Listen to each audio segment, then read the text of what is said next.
반갑습니다. 문의가 계속 오는데 전투반에 대해서 성격을 잘 모르시는 것 같아요. 전화 와서 실전반하고 어떻게 차이 나느냐 문의는 많이 들어오시는데 이분들이 어떻게 결정해야 될지 몰라가지고 오늘 제가 이렇게 간략하게 설명드리면 전화도 좀 적게 와야 저희들도 이제 업무를 해야 되니까 다시 한번 설명해 드리도록 하겠습니다. 모집 기간은 선착순 마감이고 한 클래스에 저희들이 20명만 할 거예요. 제가 거의 저 혼자 수업을 해야 되기 때문에 많이 하면 저도 힘들어서 안 돼요. 선착순은 20명 할 것이고 평일반은 10월 16일 오전 10시 30분부터 1시 30분이고 주말반은 19일 토요일 10시부터 1시까지 수업은 진행됩니다. 수업 기간은 정규는 7주고 추가 7주가 뭐냐고 많이 물어보시는데 정규 7주 안에 낙찰을 못 받으시면 추가 7주는 더 나오셔야 된다. 그래서 여기는 경매를 조금 배워보신 분, 때로는 계속 입찰 보는데 계속 폐찰되시는 분, 그리고 도저히 방향이 안 잡혀서 어떻게 해야 될지를 모르겠다 하시는 분들이 오시면 1대1로 붙어서 물건을 여러분들이 골라온 거에 대해서 저희들이 분석을 해서 조금 더 확률이 높게 저희들이 진행을 해드리도록 하겠습니다. 그래서 단기 매도하실 분, 또 실거주 하실 분, 때로는 보유하면서 수익 낼 수 있는 물건, 그리고 다가구나 이제 건설 건물, 공장 창고 이런 것까지 제가 다 할 수 있으니까 특수 물건도 괜찮아요. 이런 것도 가져오신다 그러면 제가 붙어서 여러분들이 진행할 수 있게끔 도와드리도록 하겠습니다. 하실 분들은 빨리 연락 주셔야 돼요. 이것도 또 곧 마감돼 버리면 하고 싶어도 이제 못하니까 이렇게 진행된다 이렇게 생각하시면 됩니다. 그러면 오늘은 여러분들한테 서울 경기에 다세대 빌라 도시형 생활주택을 소액을 갖고 계신 분들이 단기 매도를 하고 싶은데 도대체 내가 어떤 동네에 투자해야 될지 감이 안 잡힌다. 그리고 어떤 지역이 잘 매도되는지 제가 봤을 때는 다 잘 되는데 여러분들 입장에서는 뭔가의 통계를 보여드리면서 이 통계를 토대로 멘탈을 잡는 게 굉장히 중요할 것 같아요. 사실 제가 실전반 수업하면 항상 이 통계를 보여드립니다. 그렇게 해야지 여러분들이 어느 지역으로 물건을 좀 내가 집중해서 봐야 되겠다. 그리고 그 지역 안에서 내 투자금에 맞는 물건을 고른다 그러면 여러분들이 좀 더 쉽게 입찰을 할 수 있을 것 같아서 제가 오늘 이 시간을 가졌습니다. 그리고 실질적으로 저희 회원님 한 분이 약 지금 70대 정도 되셨는데 저하고 벌써 한 8년이라는 시간의 인연을 갖고 있어요. 이분도 이제 낙찰 받으면 저한테 연락 오시고 애로사항이 되시면 또 연락 오시고 이렇게 하시는 분인데 이분은 한 지역만 팠어요. 한 지역만. 대부분 화곡동, 강서구 지역만 팠어요. 왜냐? 이분이 거주하시는 데가 그 지역이기 때문에. 그래서 그 지역에 있는 물건만 해서 8년 동안 단기 매도만 하셨어요. 8년 동안. 그래서 얼마 전에 강남에 조그맣단 건물도 하나 사셨어요. 이분이 시작할 때는 거짓말 안 하고 3천만 원을 시작했습니다. 그래서 우리가 19년도 이전에는 다주택자에 대한 대출 규제 그리고 취등록세에 대한 규제가 없었어요. 그래서 그때는 우리가 막 낙찰 받았어요. 낙찰받고 전세 맞췄다가 매도하고 때로는 낙찰받고 바로 매도하고 그때만 하더라도 우리가 3억에 낙찰받고 수리 한 2천만 원 들어가면 3억 2천이잖아요. 4억 정도에 우리가 팔았어요. 이런 식으로 우리가 계속 사고 팔고를 했는데 이분이 지금은 그렇게 해서 조그만한 건물도 하나 사신 분도 있고 이런 분이 저한테 그 연령대가 비슷한 분이 두 분이나 계십니다. 그래서 여러분들한테도 그 지역을 잘 선정해서 알려드리면 여러분들이 좋은 기회를 맞이하지 않을까 이런 생각이 들고 얼마 전에도 저희 교육생이 2억 5천에 받아서 2억 9,200에 팔았어요. 이게 경매니까 2억 5천에 받아서 2억 9,200에 한 달 만에 매도했어요. 한 달 만에. 이렇게 하신 분들도 계신단 말이에요. 이게. 그리고 물론 조금 더 금액이 저렴하게 하신 분들도 있어요. 1억대에 낙찰받아서 2억 한 초중반에 팔면 실질적으로 오래된 물건일수록 사람들이 입찰이 많이 안 들어오기 때문에 나의 수익이 크다 이 말이에요. 근데 나는 처음에 이걸 잘 모르겠다 이러면 신축급으로 해도 돼요. 그래서 이런 것을 하나 낙찰받고 또 매도 한번 해보면 이 경험을 통해서 거기서 자기가 좀 더 성장을 하고 그리고 이 경험을 토대로 하면 조금 더 내가 확신을 갖고 내가 해봤기 때문에 안 해본 사람과 해본 사람은 너무 차이 난다 이 말이에요. 이렇게 하는 것도 하나의 방법일 수 있다. 그래서 오늘은 여러분들한테 어디가 잘 거래가 되는지 한번 보여드리도록 하겠습니다.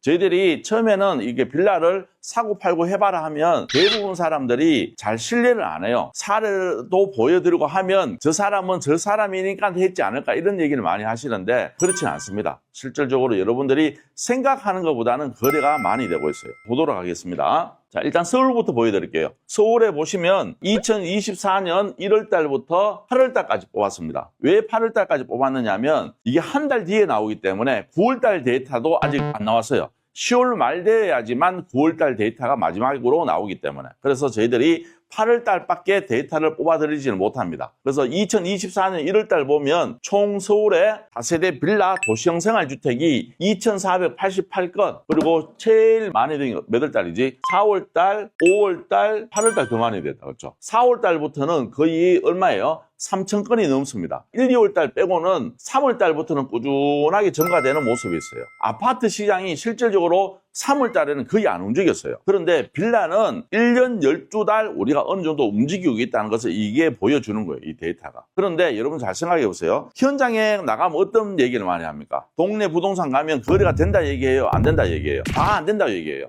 근데 우리는 그 이유를 다 알고 있죠. 그리고 중요한 거는 동네 부동산에서는 내 물건 절대 처리 못해요. 내 물건은 내 집 근처에 있는 동네 부동산에서 거래되는 게 아니고 다른 옆에 있는 동네에서 내 물건을 거래하는 거예요, 이게. 그래서 여러분들이 이런 데이터를 본다 그러면 빌라도 확실히 거래가 되구나, 이런 것을 여러분들이 눈으로 확인이 될 거예요. 이 중에서도 서울에서 1, 2, 3등이 있겠죠. 1, 2, 3등을 제가 뽑아봤는데 3등부터 한다 그러면 1379 광진구예요. 광진구, 은평구, 강서구 중에 어디가 제일 비쌀 것 같아요? 광진구가 제일 비쌉니다. 이 광진구가 서울에서 3등이었어요. 그래서 1379건, 8월 달은 177, 보시면 1, 2월 달 빼고는 거의 160, 170, 160, 170, 180, 2월 달은 212, 이만큼 거래가 많이 되고 있다는 뜻이에요. 그러면 여러분들이 광진구에 나온 매물은 집중해야 될까요? 안 해야 될까요? 집중해야 돼요.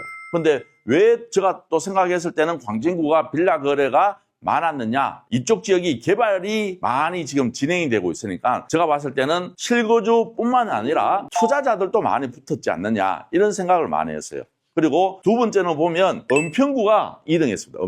은평구에는 빌라가 많습니까? 적습니까? 상대적으로 다른 지역보다 굉장히 많아요. 이 은평구도 보시면 1,800건이나 거래됐어요. 1,800건. 은평구가 결론은 서울에서 2등입니다. 은평구에는 연신내역, 지금 GTX 호재로 해서 그 주위가 엄청나게 개발되고 있죠. GTX라는 건 결론은 광역교통망인데 서울 안에서도 제일 끝에 있는 물건들이 나중에 시세 차익을 많이 볼 수 있을 겁니다. 그래서 이 끝에 있는 연신내역을 집중하시면 좋고, 거기 있는 은평구 이 일대가 빌라가 사실 거래가 잘 돼요. 그래서 이 보시면 지금 8월 달까지 1,800건이나 거래되었다. 8월 달은 292, 7월 달은 264, 이렇게 거래가 많이 되고 있는데 우리가 아파트 실거래가 네이버 들어가서 조회해봤자 진짜 많이 되는 단지가 뭐 한 달에 한 10건씩 이렇게 되잖아. 그것만 보더라도 우와 많이 되네요 이렇게 얘기하는데, 이 빌라는 200개씩 거의 300개 가까이 나오는 달도 있어요. 이렇게 되는데도 거래가 안 된다? 이건 거짓말이다 이 말이에요. 이런 데이터를 여러분들이 보신다 그러면 좀 더 내가 하실 때 자신감 있고, 그리고 중요한 거는 한 달에 지금 거의 300개 가까이 거래되는데 내 거도 곧 거래될 수 있다는 이런 확신을 갖고 움직이시라 이 말이에요. 그리고 1등은 역시나 어디? 강서구다. 강서구는 2,015건이 거래되었습니다. 지금 보시면 한 달에 거의 270, 280, 270, 260 이만큼 거래 많이 됩니다. 그런데 우리가 부동산에 가면 어떻게 해요? 아이고 요즘 거래 안 돼. 항상 그래 얘기하죠. 그럼 이거는 다 거짓말일까? 맞잖아. 이게 거래가 되니까 이런 수치가 나오고 이런 데이터가 나오는 겁니다. 그러면 다른 지역도 대충 한번 볼까요? 여러분들이 궁금한 동네, 여기는 과연 될까 안 될까? 어디가 좀 궁금해요 또. 동작구 볼까요? 1124. 동작구는 상대적으로 빌라가 많지는 않습니다. 그리고 동작구는 빌라 가격이 비쌀까요? 저렴할까요? 동작구는 빌라 가격도 비쌉니다. 그리고 동작구의 빌라 가격이면 서울 외곽에 아파트를 고평수에 살 수 있는 금액대예요. 정말 이해되십니까? 왜? 입지가 좋기 때문에 그만큼 비싸다 이 말이에요. 근데 우리가 이번에 전세 사기 때문에 난리 났죠. 그러면 잘 생각해 보세요. 전세 사기가 동작구에 많이 일어났을까? 강서구 화곡동 쪽으로 많이 일어났을까? 왜 그럴까요? 저렴하니까. 그리고 부동산을 잘 모르는 사람들한테 가야지만 사기가 되는 거예요. 그리고 중요한 거는 수요가 많은 동네로 가야 돼요. 맞잖아요. 그러면 동작구는 가격도 비싼데 수요가 많을까요? 아니면 화곡동처럼 빌라 가격이 저렴한데 사기 사건이 많이 일어날까? 저렴하니까 수요가 더 많다 이 말이에요. 화곡동에서 넘어가면 어디로 가야 돼요? 경기도로 빠져야 되잖아. 서울의 마지막이잖아. 은평구도 생각해보세요. 은평구에서 끝나면 그 다음 넘어가면 어딥니까? 이제 경기도로 넘어가야 된단 말이야. 그러면 결론은 빌라는 서울의 중심에 있는 거는 약간 보유하는 게 수익적인 면에서 큽니다. 그런데 서울 끝부분이 있죠. 외곽에. 여기는 어떻게 되느냐 하면 보유보다는 단기 매도를 해야 수익 낼 수 있다 이 말이에요. 그래서 우리가 어떤 물건을 볼 때 단기 매도해야 답이 나올 건지 아니면 보유하는 게 수익이 나올 건지에 대해서 물건을 처음부터 볼 때 이해를 하고 들어가셔야 돼요. 이런 데이터가 다 우리한테 얘기해 주잖아. 근데 관악구는 거리가 잘 될까요? 적게 될까? 잘 될 것 같죠? 봅시다. 관악구는 929개밖에 없어요. 생각보다는 많아요? 적어요? 적죠. 왜 그럴까? 관악구는 지금 생각보다는 개발적으로 많이 묶여 있어요. 그래서 실입주해야 될 물건들이 많은 거예요, 이게. 근데 여기는 노후됐을까요? 깨끗한 게 많을까? 굉장히 노후됐단 말이에요. 그래서 사실 단기 매도는 조금 더 쉽게 하려고 그러면 신축급에 가깝고 금액이 저렴해야지만 거래를 할 수 있는 거예요, 이게. 이해되시겠죠? 지금 관악구도 가셔가지고 신축급의 3룸에 평수 한 15평 되잖아요? 그러면 가격대가 5억대 넘어요. 여기 잘 거래될까요? 안 될까요? 동네 자체가 관악구가 그렇게 입지 좋은 데는 아니잖아. 여기는 1인 가구들이 많이 사는 거 조금 저렴해야 거래될 수 있는 데인데 신축급들은 한 5억대까지 가야 돼요. 그러면 거래가 잘 안 된다 이 말이에요. 그래서 여러분들도 단기 매도가 목적이라 그러면 거래가 잘 되는 지역으로 가야 되는 거예요. 그래서 이런 데이터를 보면 생각보다는 거래가 잘 안 되구나 이런 걸 느낄 수 있을 거예요. 근데 송파구도 한번 봅시다. 송파구는 쭉 늘어왔는데 994예요. 생각보다는 많이 돼요? 적게 돼요? 송파구가 994면 굉장히 거래가 많이 되고 있다는 거예요. 우리가 아는 송파는 엘리트 그쪽에 있는 잠실역 주위에 있는 준신축급의 아파트들도 있지만 그 뒤쪽으로 넘어오면 삼전동하고 가락시장 쪽 이쪽으로 가면 노후된 빌라들 많잖아요. 그런데 여기는 입지가 좋기 때문에 그래도 강남 상구 안에 있다는 그 입지 때문에 사람들이 많이 돌아요. 그리고 빌라 가격도 여기는 상승도 잘 되고 있어요. 그래서 내가 애매한 금액을 들고 있고 입지 좋은 데 선택하셔야 될 분들은 강남 상구로 들어오는 것도 괜찮아요. 그리고 내가 생애 최초 나는 분양하고 상관없는 분들 있죠. 이런 분들도 어떻게 보면 강남 상구로 들어와서 내가 입주하면서 2년 있다가 매도하는 방식으로 가면 이것도 괜찮아요. 왜? 여기는 생애 최초로 들어온 사람들은 대출이 잘 나옵니다. 원래 강남 상구에 들어오면 대출 비율이 50%밖에 안 되잖아. 이 친구들은 지금 80%까지 뽑을 수 있어요. 그래서 내가 작은 돈으로 투자해서 강남 상구에 실입주했다가 매도하는 것도 하나의 방법일 수 있다 이 말이에요. 알았죠? 그래서 서울은 이렇게 해서 보시면 되고 그러면 여러분들이 또 관심 있어 하는 인천으로 제가 넘어갈게요. 저는 사실 인천으로 그렇게 추천을 해드리지는 않지만 근데 실거래를 보면 또 다르게 얘기할 수 있어요. 인천에서 지금 전세 사기 때문에 제일 시끄러운 동네가 어디였어요? 구로 따진다면 미추홀구잖아. 옛날 남구 미추홀구가 여기가 전세 사기 1번지. 서울의 전세 사기 1번지는 어디였습니까? 강서구 쪽이었죠. 인천의 전세 사기 1번지는 어디다? 미추홀구인 거야. 이 두 개 동네 공통점 외곽에 있다. 그렇죠. 또 저렴하다. 이게 공통점이에요. 저렴하기 때문에 그 지역에 살아야 될 분들이 수요가 많다는 뜻이 결론적으로. 그래서 여기가 빌라나 우리가 말하는 나홀로 아파트식으로 된 오피스텔 아파트를 지어서 사기를 많이 쳤다 이 말이에요. 그러면 여기 보시면 미추홀구가 지금 1323, 그 다음 남동구가 1343, 부평구가 1398. 생각보다는 많이 되고 있어요. 그런데 인천의 장점은 뭐예요? 전체적으로 가격이 저렴한 거예요, 이게. 집이라는 거는 100억짜리 집에 사시는 분도 있고 1억짜리 집에 살아야 될 분들도 계신다 이 말이에요. 우리가 살아야 되기 때문에. 맞잖아. 내가 쫄딱 망하더라도 어디 가서 살긴 살아야 되잖아. 안 그래요? 그러기 위해서는 내 돈에 맞는 집으로 가는 거지 무조건 우리가 TV에 나오는 좋은 집으로만 다 갈 수는 없잖아. 어찌됐든 내가 쫄딱 망하면 돈 없으면 어떻게 해야 돼요? 어디라도 살아야 되잖아. 지하를 사든 지하 땅굴을 팔고 살든 살긴 살아야 되기 때문에 집은 꼭 필요한 거예요. 그렇기 때문에 저렴하더라도 외곽이라도 거래가 된다 이 말입니다. 이해되시겠죠? 그래서 인천도 보시면 미추홀구, 남동구, 부평구인데 실질적으로 이 안에서도 물론 통계는 이렇게 나오지만 신축이 거래가 잘 될까요? 구축이 거래가 잘 될까요? 신축급으로 가야지 다 거래가 잘 되고 전세 사기도 생각해보면 신축을 갖고 사기쳤어요? 구축을 갖고 사기쳤어요? 왜 신축을 갖고 사기쳤을까? 수요가 많으니까. 결론은 뭐냐면 이 수요가 있어야지 뭔가를 할 수 있는 거예요. 여러분들이 만약 전세 사기를 당했다는 가정하에 생각해 봅시다. 여러분들이 전세 사기를 당해서 어찌됐든 시간을 2년, 3년 고생하고 결론은 내 원금은 들고 나왔어요. 그런데 또 전세 들어갈 수 있을 것 같아요? 없을 것 같아요? 그래도 난 전세 갈 거다. 왜? 아파트 갈아타야 되니까. 그래도 난 전세 가실 분 그게 없어요. 지금 시장은 뭐냐면 여기 전세 사기를 당하신 분들이 매매로 지금 넘어가는 시장이에요. 정말 이해되시겠죠? 결론은 뭐냐면 전세 사기 당하신 분들이 집을 매수하는 거예요. 그럼 생각해 보세요. 이분들이 전세 사기 당했으니까 미추홀구에서 당했으니까 부천이나 서울로 나오면 좋겠지만 중요한 거는 뭐가 문제가 됩니까? 금전적인 문제가 생기는 거예요, 이게. 그렇기 때문에 거기에 있을 수밖에 없는 거예요, 이게. 물론 여름만 되면 다 강남으로 오겠지. 그 수요는 있을 수는 있겠지만 자금적인 문제 때문에 올래야 올 수가 없다 이 말이에요. 그러면 이분들이 지금은 시장을 주도해서 매입을 한다 생각하시면 돼요. 그러면 우리 입장에서는 어찌되었든 이 데이터만 보더라도 지금 내가 어디에 지역에 집중해서 물건을 봐야 될지 이 통계가 다 나오는 거예요. 이게.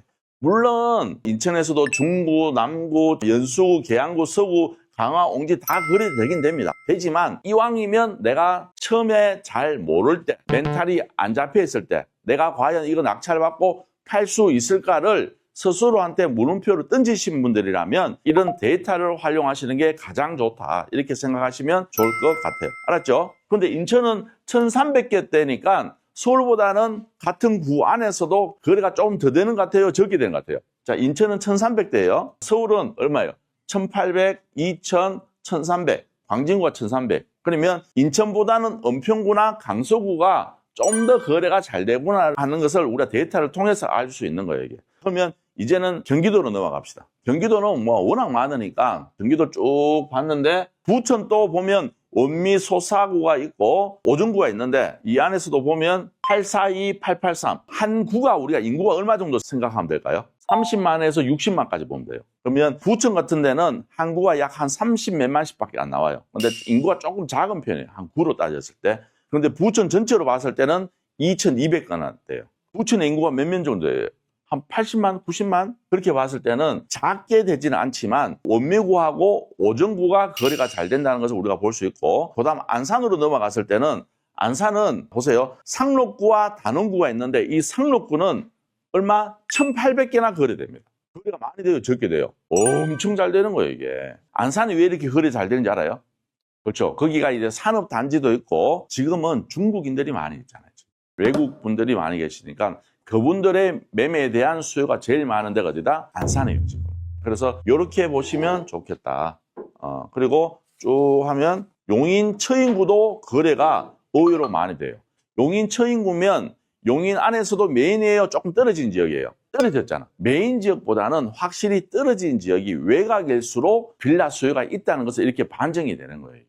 정말 이해되시겠죠? 그래서 빌라는 중심지보다는 조금 외곽으로 빠져야 되고 중심지는 보유하려고 하시는 분들이 낙찰받고 나중에 새 아파트로 가기 위해서 하는 게 어디다? 중심지에 있는 빌라고 외곽에 있는 빌라일수록 내가 단기 매도에 대한 리즈를 갖고 입찰을 보셔야 된다. 알았죠? 그리고 외곽일수록 사람들이 그래도 신축을 원하지 구축을 원하지 않는단 말이에요. 이게.